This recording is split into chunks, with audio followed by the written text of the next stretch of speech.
বাংলাদেশ রাষ্ট্রের যে স্বরূপ, এই স্বরূপটা আপনারা জানেন। এই রাষ্ট্রটি মুসলিম স্টেট, নট ইসলামিক স্টেট। এখানে আপনাকে পার্থক্যটা বুঝতে হবে যে এখানে শরিয়া আইনের অ্যাপ্লিকেশনটা কখন থেকে শুরু হয়।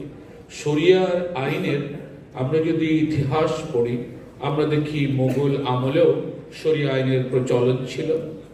তারপরে এর পরবর্তীতে যখন ব্রিটিশ আসে, তখন শরিয়া আইনের কতটুকু এখানে অ্যাপ্লাই করা যাবে।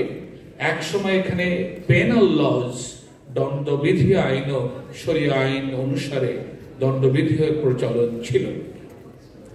তো এই মুসলিম পারিবারিক আইন যেটা মুসলিম পার্সোনাল ল, এর অ্যাপ্লিকেশনটা কখন থেকে শুরু হলো। আমরা যেটা বলি যে বাংলাদেশের পূর্বে আমরা ব্রিটিশের অধীনে ছিলাম, তারপরে পাকিস্তান হয়েছে, আমরা 1971 পরের থেকেই স্বাধীন বাংলাদেশ। এই তিনটি সময়কালে শরিয়া আইনের যে অ্যাপ্লিকেশনটা, সেটা আইনগতভাবে কখন থেকে বৈধতা পায়, কখন থেকে বাধ্যকারী হয়, এই বিষয়টি আমাদের সবারই জানা দরকার। সেটা হলো 1937 ব্রিটিশ পার্লামেন্ট কর্তৃক দ্য মুসলিম পার্সোনাল ল ব্র্যাকেটে শরিয়া অ্যাপ্লিকেশন, এই আইনটি প্রণীত হয়। এই আইনটি প্রণীত হওয়ার মাধ্যমে শুধুমাত্র পার্সোনাল লস গুলো, নট দ্য পেনাল লস, মানে ব্যক্তি জীবনে যে আইনগুলোর প্রয়োজন, সেই আইনে, কিন্তু সেখানে ব্যবসা বাণিজ্যের আইন না, ব্যক্তি জীবনের আইন। সেই ব্যক্তি জীবনের আইনের মধ্যে আমাদের জীবন ঘনিষ্ঠ যে বিষয়গুলো, সেই বিষয়গুলোকে অন্তর্ভুক্ত করা হয়।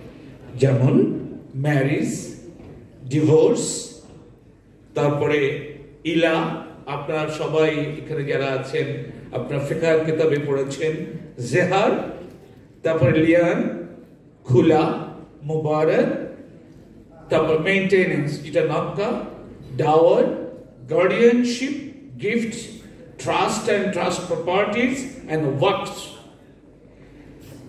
আর এই বিষয়গুলোই মূলত ইসলামিক শরিয়া অনুসারে এখানে প্রচলিত হয়।